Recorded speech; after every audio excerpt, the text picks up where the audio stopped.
Hey everyone, and welcome back. And in this video I'm going to be explaining that how you can link Chime to Marcus Bank. So basically it is like connecting an external bank onto Chime. So right now you need two different accounts for this, Chime and Marcus.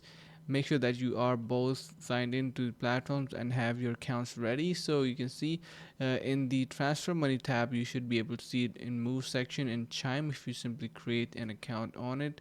And once you are there, you have a from option where you are going to be selecting a bank. So you can simply choose the option add another account. So once you do that, there should be an option to add Marcus Bank. So this is pretty much it that you should be getting from this um, area. So you can see if you head over to their official platform help, you get that as well. So this is how easy it is, and I hope this is going to be helping you guys out.